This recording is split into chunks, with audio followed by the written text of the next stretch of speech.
जय Hind. SSC MTS general awareness की classes में आप सभी साथियों का स्वागत करते हैं। तो दोस्तों, आपके लिए जो है आज की क्लास में हम आपके लिए 50 प्रश्न लेकर आए हैं जो एसएससी एमटीएस एग्जाम के लिए इम्पोर्टेंस है। तो आप लोग जरूर प्रैक्टिस कीजिएगा, प्रश्नों को देखिएगा जरूर, इस वीडियो को शेयर जरूर कर दीजिएगा, ठीक है। तो आइए हम लोग अपने प्रश्नों को स्टार्ट करते हैं। डेली 2 बजे से क्लास होती है और रात्रि 9 बजे से क्लास होती है। तो आप लोग लाइव क्लास उसमें जुड़िए और अपने जो मॉक टेस्ट है, प्रैक्टिस सेट है प्रश्नों का, आप लोग जरूर दीजिए, ठीक है। तो यहाँ पे देखते हैं जो फर्स्ट प्रश्न है। यहाँ पे देखिए, अच्छा सा ये फर्स्ट प्रश्न है। प्रश्न करे कि ऑपरेशन ब्लैक बोर्ड संबंधित है। ऑपरेशन जो ब्लैक बोर्ड है ये किससे संबंधित है? तो यहाँ पे देखेंगे ग्रामीण शिक्षा, प्रौढ़ शिक्षा, शहरी शिक्षा और प्राथमिक शिक्षा। तो दोस्तों यहाँ पे जो डी ऑप्शन है ये सही हो जाएगा, प्राथमिक शिक्षा से संबंधित है, ठीक है। जो ऑपरेशन ब्लैक बोर्ड है ये किस शिक्षा से संबंधित है? ये प्राथमिक शिक्षा से संबंधित है, ओके।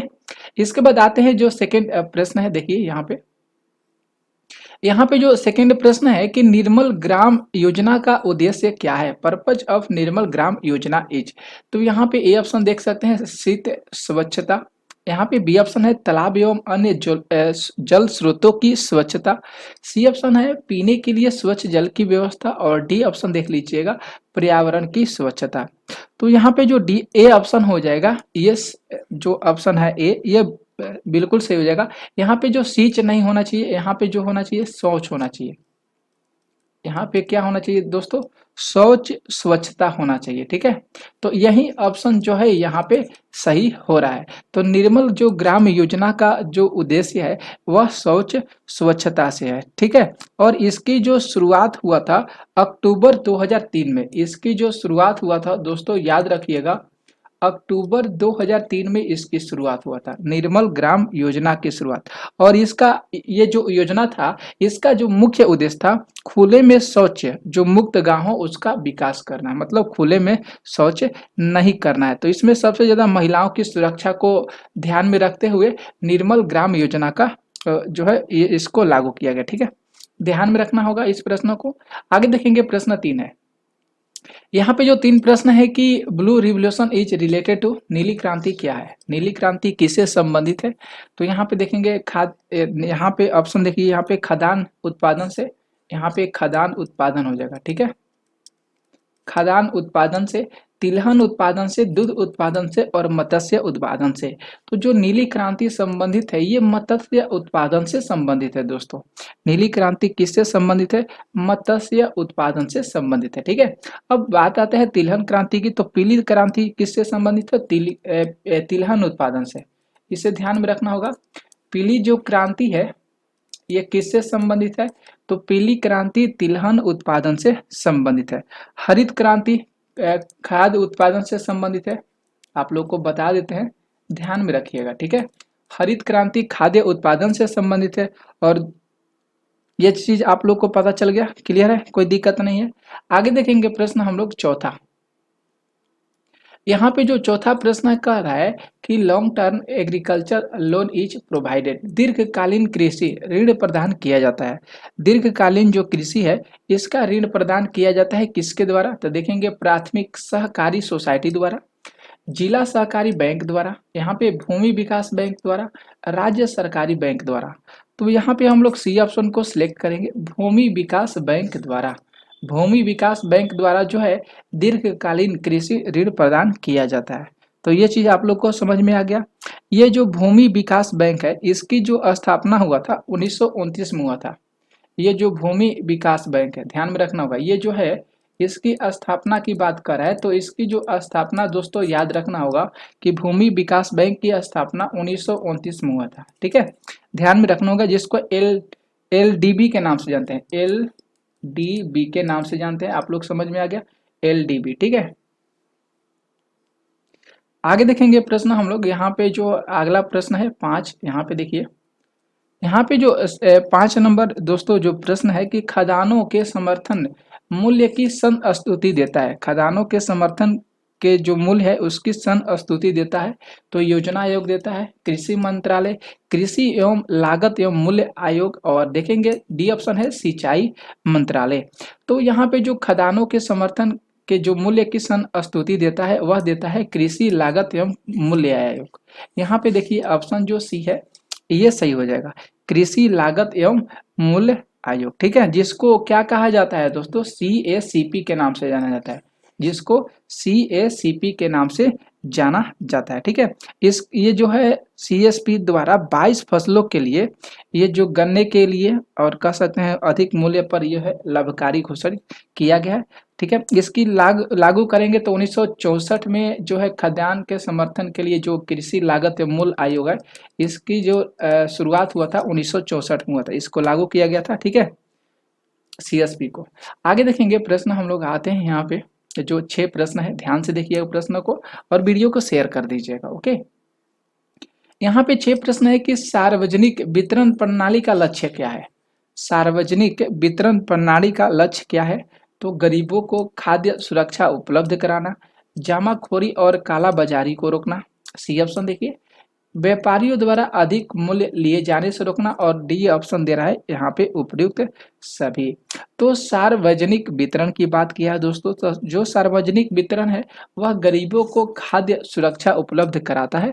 ऑप्शन ए यहाँ पे सही हो रहा है। ठीक है, तो भारत में बात करेंगे जो सार्वजनिक वितरण प्रणाली है, जिसको PDS के नाम से जानते हैं, जिसको PDS। ठीक है, इसकी जो शुरुआत हुआ था 1947 में हुआ था। इसकी शुरुआत जो हुआ था कब हुआ था, 1947 में हुआ था। और इसका लक्ष्य था कि देश के जितने भी गरीब हैं उनके लिए सब्सिडाइज दरों पर खाद्य सुरक्षा की उपलब्धि किया जाए, खाद्य सुरक्षा वितरण किया जाए। ठीक है, तो ये जो है सार्वजनिक वितरण प्रणाली का लक्ष्य था।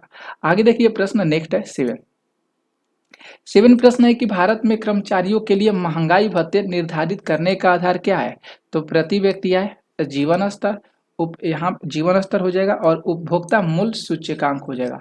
यहाँ पे जो है उपभोक्ता, ठीक है, उपभोक्ता मूल्य सूचकांक, और डी ऑप्शन है राष्ट्रीय आय। तो देखेंगे यहाँ पे जो ऑप्शन जो 7 का ऑप्शन सी है ये सही हो जाएगा, कस्टमर से प्राइस इंडेक्स, जो उपभोक्ता मूल्य सूचकांक है। ठीक है, क्योंकि जो भारत में कर्मचारियों के जो महंगाई भत्ते होते हैं इसका निर्धारित करने का जो आधार होता है ये उपभोक्ता मूल्य सूचकांक के पास होता है, जिसको CPI के नाम से जानते हैं, CPI। ठीक है, CPI का जो माप है भोजन, परिवहन, चिकित्सा, उपभोक्ता की देखभाल, जो भी वस्तुएं हैं सेवाएं हैं उसकी देखभाल करना। ठीक है, तो ये सारी चीजें हैं। आगे देखेंगे प्रश्न, यहाँ पे जो 8 प्रश्न है कि राष्ट्रीय खाद्य सुरक्षा अधिनियम किस वर्ष लागू हुआ है, तो देखेंगे 2009, 2010, 2011 और 2013। तो राष्ट्रीय खाद्य सुरक्षा अधिनियम जो है दोस्तों 2013 में लागू हुआ है। ऑप्शन डी यहाँ पे सही हो रहा है। कब लागू हुआ है, 2013 में लागू हुआ है। ओके, आगे देखेंगे प्रश्न 9 है। यहाँ पे जो 9 प्रश्न का है कि भारत की राष्ट्रीय आय में सर्वाधिक योगदान किस क्षेत्र का आता है। राष्ट्रीय आय में सर्वाधिक जो योगदान आता है ये किस क्षेत्र का आता है, प्राथमिक क्षेत्र, द्वितीय क्षेत्र, तृतीय क्षेत्र और इनमें से कोई नहीं। तो यहाँ पे ऑप्शन सी है ये जो सही हो जाएगा, तृतीय क्षेत्र का। यहाँ पे जो है दोस्तों तृतीय क्षेत्र का जो है भारत की राष्ट्रीय आय में सर्वाधिक योगदान आता है। ठीक है, तो ध्यान में रखना होगा, सी ऑप्शन यहाँ पे सही हो रहा है। आगे देखिए प्रश्न 10 है। यहाँ पे 10 प्रश्न है कि गरीबी के दुष्चक्र की अवधारणा किससे संबंधित है। गरीबी के दुष्चक्र की अवधारणा जो है ये किससे संबंधित है, कार्ल मार्क्स, नवरो, एडम स्मिथ, इनमें से कोई नहीं। तो यहाँ पे जो ऑप्शन बी है इसको सही कर, नवरो नहीं है नक्सो हो जाएगा। यहाँ पे जो नवरो नहीं हो जाएगा नक्सरे हो जाएगा। ठीक है, इस तरह का हो जाएगा नक्शे। ठीक है, तो इसी से संबंधित ऑप्शन बी यहाँ पे सही हो जाएगा। रेगनर नर्कसे, नेगर नर्कसने ने ये चीज को दिया था, गरीबी के दुष्चक्र की जो अवधारणा है ये रेगनर नर्कसे के द्वारा दिया गया था। ठीक है, ध्यान में रखिएगा, बी ऑप्शन सही हो जाएगा। 11 प्रश्न देखिए साथियों, यहाँ पे जो 11 प्रश्न है कि यदि किसी राज्य की विधानसभा का अध्यक्ष पद त्यागना चाहे तो उसे अपना त्याग पत्र किसे देना चाहिए, तो उसे दोस्तों अपना त्याग पत्र जो है ये उपाध्यक्ष को देना चाहिए। सी ऑप्शन यहाँ पे सही हो जाएगा। किसको देना चाहिए, तो उपाध्यक्ष को देना चाहिए। यदि किसी भी राज्य के विधानसभा के जो अध्यक्ष पद ना त्यागना चाहे तो वह अपना त्यागपत्र उपाध्यक्ष को दे सकते हैं। किसको दे सकते हैं? उपाध्यक्ष को दे सकते हैं। ठीक है, आगे देखेंगे प्रश्न। यहाँ पे 12 प्रश्न है, देख लीजिएगा ध्यान से। यहाँ पे 12 प्रश्न है कि राज्यपाल किसके प्रति उत्तरदायी होते हैं। तो प्रधानमंत्री, राष्ट्रपति, विधानसभा और मुख्यमंत्री के प्रति। तो बी ऑप्शन हम लोग यहाँ पे सिलेक्ट करेंगे, राष्ट्रपति के अधीन होते हैं। ठीक है, जो राज्यपाल है किसके प्रति उत्तरदायी होते हैं? तो राष्ट्रपति के, क्योंकि राज्यपाल जो है राष्ट्रपति के प्रति उत्तरदायी होते हैं। संविधान के जो अनुच्छेद 155 है, संविधान के अनुच्छेद 155 के तहत राष्ट्रपति द्वारा राज्यपाल की नियुक्ति की जाती है। कौन सा आर्टिकल है दोस्तों? आर्टिकल ध्यान में रखिएगा, कौन सा आर्टिकल के तहत? तो आर्टिकल 155 के तहत राष्ट्रपति द्वारा राज्यपाल की नियुक्ति की जाती है। समझ में आ गया? ये चीज क्लियर हो गया। आगे देखेंगे प्रश्न हम लोग आते हैं 13। यहाँ पे जो 13 प्रश्न है कि सूचना के अधिकार अधिनियम के संबंध में निम्नलिखित कथनों में से कौन सा कथन सही है? यह एक राजनीतिक अधिकार है, यह एक संवैधानिक अधिकार है, यह एक विधिक अधिकार है, और डी ऑप्शन है यह एक सामाजिक अधिकार है। तो ठीक है, तो यहाँ पे कह रहा है कौन सा कथन सही है? तो यह एक विधिक अधिकार है, it is a legal right. यहाँ पे देखेंगे it is a legal right है। ठीक है, यह एक विधिक अधिकार है। तो सी ऑप्शन यहाँ पे सही हो रहा है। आगे आते हैं, नेक्स्ट प्रश्न देखेंगे। यहाँ पे 14 प्रश्न है दोस्तों ना।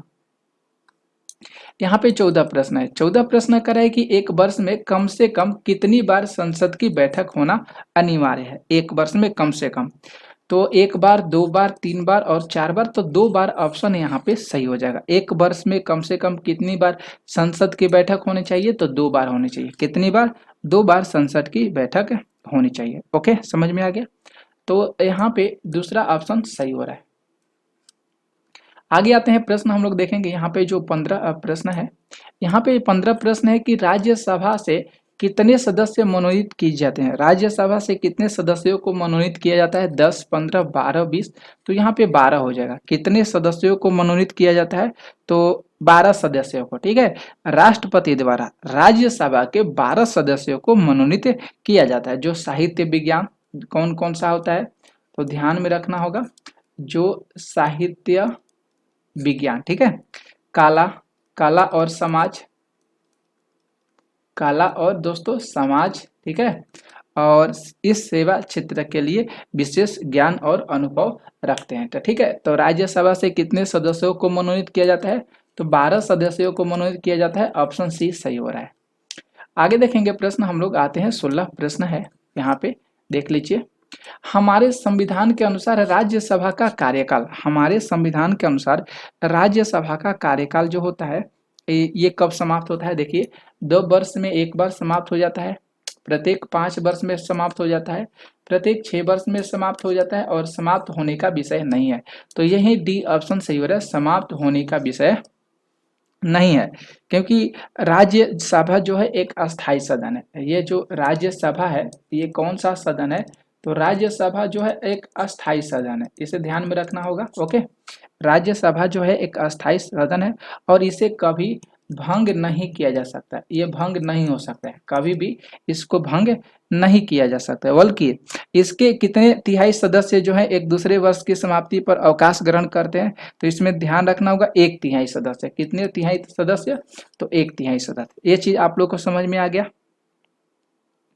आगे देखेंगे प्रश्न हम लोग, 17 प्रश्न आते हैं।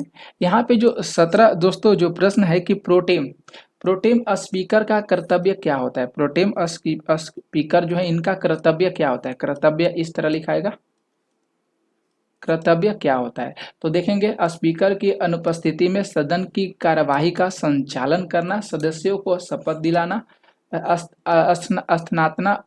स्थापना पत्र है, पत्र रूप से स्पीकर का कार्य करना, और जब स्पीकर के चुनाव की संभावना हो। और डी ऑप्शन कह रहा है केवल सदस्यों के चयन प्रमाण पत्रों को चेक करना कि वह सही है कि गलत है। तो यहाँ पे ऑप्शन बी सही हो जाएगा दोस्तों, सदस्यों को शपथ दिलाना। ऑप्शन बी यहाँ पे सही हो जाएगा। देख सकते हैं जो प्रोटेम स्पीकर होते हैं, इनका जो कर्तव्य होता है वह होता है सदस्यों को शपथ दिलाना। तो ऑप्शन बी यहाँ पे सही हो रहा है। आगे देखेंगे प्रश्न हम लोग अगला जो 18 प्रश्न है कि लोकसभा के स्पीकर का निर्वाचन होता है। लोकसभा के स्पीकर का निर्वाचन कौन होता है? तो संसद के सभी सदस्यों द्वारा, प्रत्यक्ष रूप से जनता द्वारा, लोकसभा के सभी सदस्यों द्वारा। तो यही ऑप्शन यहाँ पे जो है ये सही हो जा रहा है, ऑप्शन सी यहाँ पे सही हो जा रहा है। तो आर्टिकल ध्यान में रखना होगा, आर्टिकल 93, ठीक है, आर्टिकल 93 के तहत लोकसभा जो है अपने 2 सदस्यों को अपना अध्यक्ष और उपाध्यक्ष चुनेगी। इसे ध्यान में रखना होगा।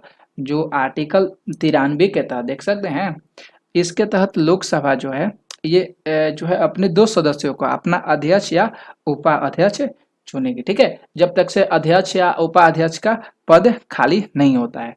तो सी ऑप्शन यहाँ पे सही हो जाएगा। इसके बाद देखेंगे प्रश्न 19 है। 19 प्रश्न है कि लोकसभा चुनाव में निर्वाचित होने के लिए किसी व्यक्ति के लिए न्यूनतम आयु कितने होना चाहिए? तो यहाँ पे आप लोग को तो पता है 18 वर्ष, 21 वर्ष, 25 वर्ष। तो सी ऑप्शन ही यहाँ पे सही हो गया, 25 वर्ष होना चाहिए। कितना होना चाहिए? 25 वर्ष होना चाहिए। ओके। और राज्यसभा में निर्वाचित होने के लिए न्यूनतम आयु कितना होना चाहिए? राज्यसभा में दोस्तों निर्वाचित होने के लिए कितना होना चाहिए? तो 30 वर्ष होना चाहिए।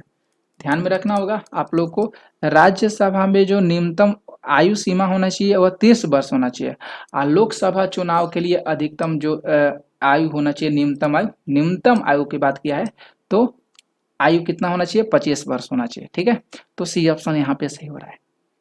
आगे देखिए प्रश्न हम लोग आते हैं 20 नंबर।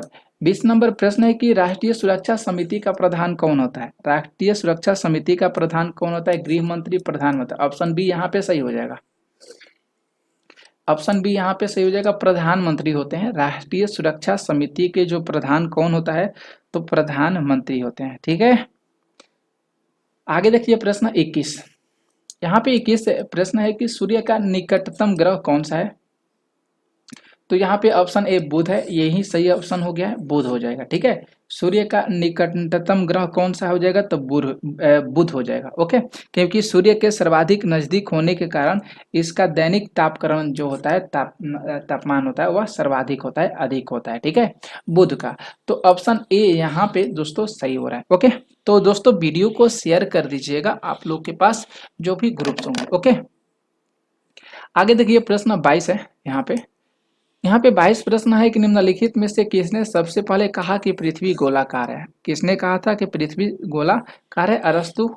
यहाँ पे यही ऑप्शन यहाँ पे सही हो जाएगा, क्योंकि पृथ्वी गोलाकार है, ये सबसे पहले अरस्तु के द्वारा कहा गया था। कोपरनिकस क्या कहा था? कोपरनिकस जो कहा था कि पृथ्वी जो है सूर्य के चारों ओर चक्कर लगाती है, कोपरनिकस कहा था। और सूर्य जो है ब्रह्मांड के केंद्र में स्थित है, ठीक है, ये कोपरनिकस के द्वारा कहा गया था। यहाँ पे 23 प्रश्न है, किस ग्रह के चारों ओर वलय होता है? किस ग्रह के चारों ओर जो है वलय होता है? तो शनि। यहाँ पे तो ऑप्शन ए ही यहाँ पे सही हो रहा है, क्योंकि शनि ग्रह के जो चारों ओर जो होते हैं वलय होते हैं।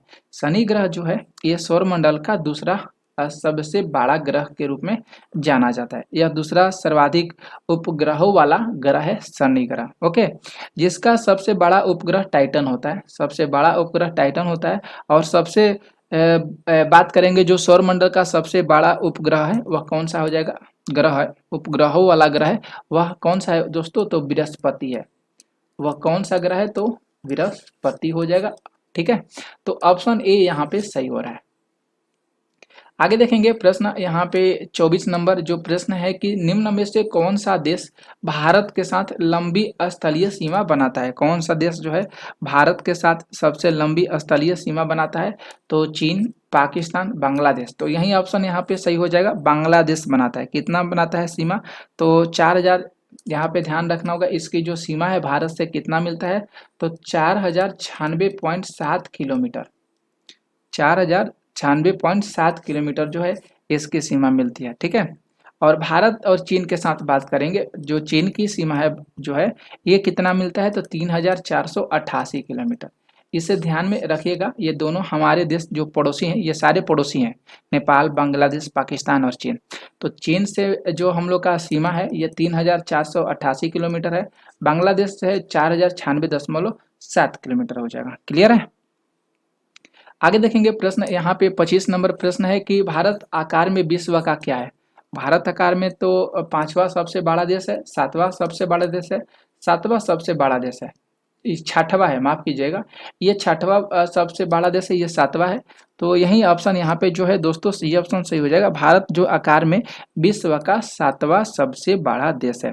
विश्व में सबसे बड़े देशों का सही जो है, विश्व में जो सबसे बड़े देश है ये कौन कौन से हैं, तो सबसे पहले रूस हो जाएगा, सबसे पहले रूस हो जाएगा। ठीक है, इसके बाद ध्यान में रखना होगा कनाडा हो जाएगा, इसके बाद कनाडा हो जाएगा, इसके बाद जो संयुक्त राज्य अमेरिका है, अमेरिका हम डायरेक्ट आप लोग को लिख देते हैं, समझ में आ जाएगा। इसके बाद ध्यान में रखना होगा चीन हो जाएगा। आगे देख लेंगे यहाँ पे जो है ब्राजील हो जाएगा। ऑस्ट्रेलिया है दोस्तों, इसको भी ध्यान में रखना होगा, ऑस्ट्रेलिया हो जाएगा। ओके, और इसके बाद हम लोग का जो है अपना देश भारत हो जाएगा। इसके बाद बात करेंगे तो अर्जेंटीना हो जाएगा। ठीक है, और इसके बाद आगे बात करेंगे तो काजिकिस्तान हो जाएगा। काजिक माफ कीजिएगा, इस तरह से नहीं लिखाएगा, तो यहाँ पे हम थोड़ा सा इसको इरेज करते हैं। ओके, काजिकिस्तान हो जाएगा। ये सारे चीज आप लोग को काजिकिस्तान हो जाएगा। ओके, इसके बाद अल्जीरिया हो जाएगा, अल्जीरिया हो जाएगा। तो ये सारी चीज आप लोग को ध्यान में रखना होगा। तो सातवां नंबर पर हम लोग का भारत देश आता है। आगे देखेंगे प्रश्न हम लोग 26, यहाँ पे जो 26 है प्रश्न है कि भारत के निम्नांकित राज्यों में से किसके तीन तरफ अंतर्राष्ट्रीय सीमा है।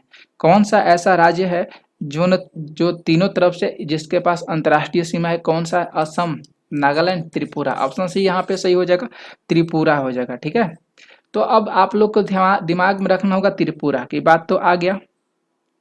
तो भारत का जो त्रिपुरा राज्य है ये बांग्लादेश से तीनों तरफ से अंतर्राष्ट्रीय सीमा साझा करता है। किससे?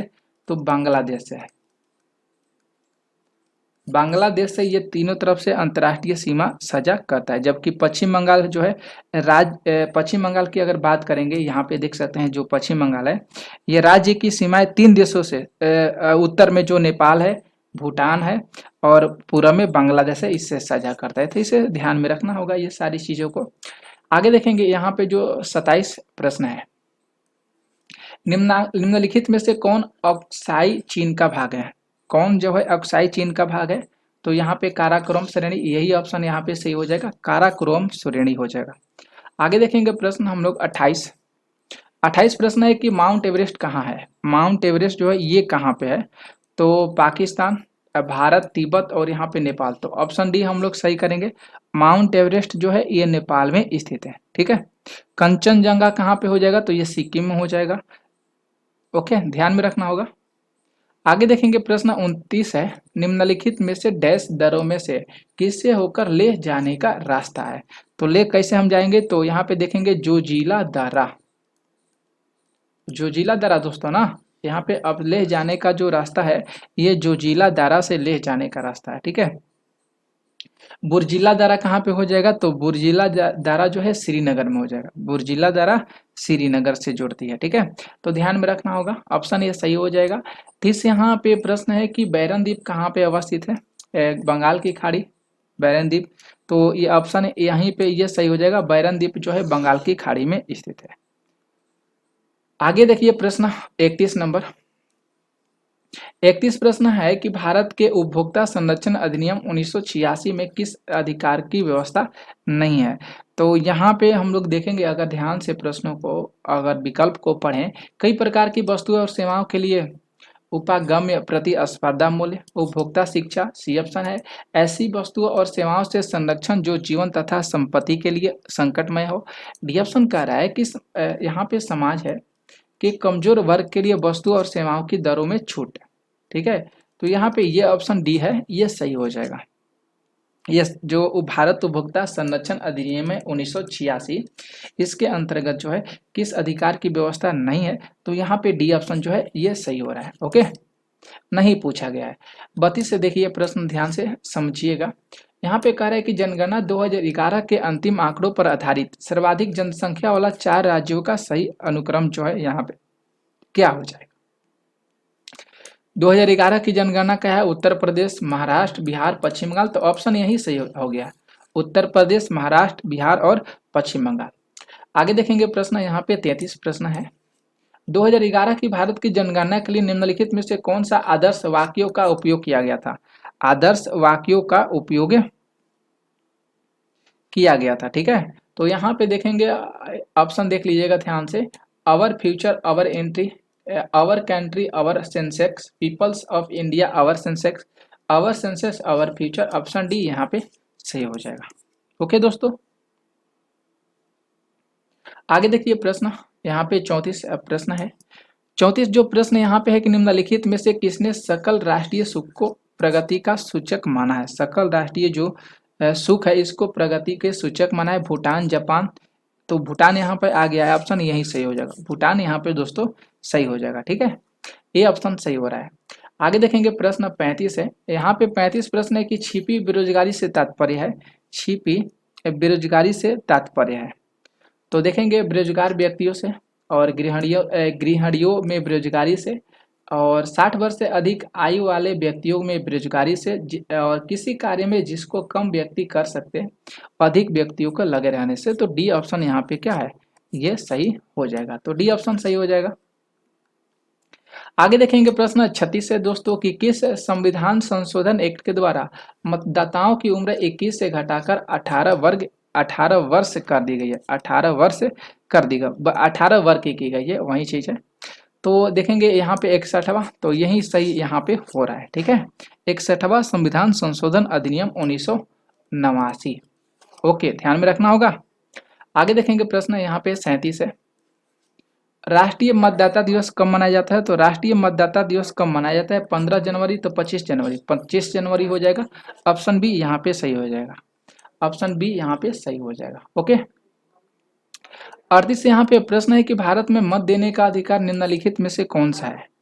तो यहाँ पे देखेंगे, अगर हम लोग मत देते हैं तो मौलिक अधिकार है कि संवैधानिक। ऑप्शन तो बी यहाँ पे सही हो गया, संवैधानिक अधिकार है दोस्तों। कौन सा अधिकार है, संवैधानिक अधिकार है, ठीक है। आर्टिकल 326, आर्टिकल 326 में ये कहा गया है कि भारत में मत देने का अधिकार जो है संवैधानिक अधिकार है। भारत में मत देने का अधिकार जो है संवैधानिक अधिकार है, आर्टिकल 326 के अंतर्गत। ओके, 39 प्रश्न है कि किस अनुच्छेद के अनुसार भारत के राष्ट्रपति द्वारा राष्ट्रीय आपातकाल की घोषणा की जा सकती है। राष्ट्रीय आपातकाल की घोषणा जो है आर्टिकल 352 मिल गया यहाँ पे दोस्तों। आर्टिकल 352 के अंतर्गत जो है राष्ट्रीय आपातकाल की घोषणा की जा सकती है। ऑप्शन यहाँ पे जो ए है ये सही हो रहा है। आगे देखेंगे प्रश्न, यहाँ पे जो 40 प्रश्न है। एक उच्च न्यायालय का न्यायाधीश अपना त्यागपत्र किसको संबोधित करता है। उच्च न्यायालय के जो न्यायाधीश होते हैं ये अपना त्यागपत्र किसको संबोधित करते हैं। तो राष्ट्रपति को। यहाँ पे ऑप्शन ए सही हो गया। यहाँ पे ऑप्शन ए जो है ये सही हो रहा है, राष्ट्रपति को संबोधित किया जाता है, ठीक है। आगे देखिए प्रश्न, नेक्स्ट प्रश्न है 41। बहुत वीडियो अच्छा हो रहा है दोस्तों, बहुत इंपॉर्टेंट प्रश्न है, वीडियो को शेयर कर दीजिएगा। दांडी मार्च कब शुरू किया गया था। दांडी मार्च को कब शुरू किया गया था, देखेंगे यहाँ पे। नमक कानून के समर्थन हेतु, नमक कानून तोड़ने हेतु, तो नमक कानून को तोड़ने हेतु। ऑप्शन बी यहाँ पे सही हो जाएगा, ठीक है। दांडी मार्च 12 मार्च 1930 को चला था। दांडी मार्च 12 मार्च 1930, ध्यान में रखना होगा, ठीक है ना। गांधी जी साबरमती आश्रम से ये चीज को प्रारंभ किए थे। ओके, आगे देखेंगे प्रश्न, यहाँ पे 42 प्रश्न है दोस्तों। 42 प्रश्न है कि अखिल भारतीय हरिजन संघ की स्थापना किसने की थी। अखिल भारतीय हरिजन संघ की स्थापना महात्मा गांधी जी के द्वारा किया गया था। ऑप्शन बी यहाँ पे सही हो जाएगा। ऑप्शन ए यहाँ पे सही हो रहा है। ओके, 43 प्रश्न देखा जाए। 43 प्रश्न है कि जालियांवाला बाग हत्याकांड कब हुआ था। तो 5 मई 1918, 1 अप्रैल 1919, 13 अप्रैल 1919। तो ऑप्शन यहाँ पे जो सी है यही सही हो रहा है, 13 अप्रैल 1919। आगे देखेंगे प्रश्न 44 है। 44 प्रश्न है कि निम्नलिखित में से किसने नील की खेती के संबंध में चंपारण में महात्मा गांधी को आमंत्रित किया था। नील की खेती के लिए जेपी कृपलानी, राजेंद्र प्रसाद, राजकुमार शुक्ल। तो ऑप्शन सी यहाँ पे सही हो रहा है, राजकुमार शुक्ल किए थे। ठीक है, तो सी ऑप्शन यहाँ पे सही हो जाएगा। नेक्स्ट देखिए प्रश्न 45 है, प्लासी का युद्ध किस वर्ष लड़ा गया था? तो प्लासी का युद्ध जो है दोस्तों, ऑप्शन ए 1761, ऑप्शन बी 1757 में लड़ा गया था, 23 जून 1757। ध्यान में रखना होगा, 23 जून 1757 में प्लासी का युद्ध लड़ा गया था। आगे देखेंगे 46 प्रश्न है, भारत में प्रथम रेलवे लाइन किस ब्रिटिश गवर्नर के समय बिछाई गई थी?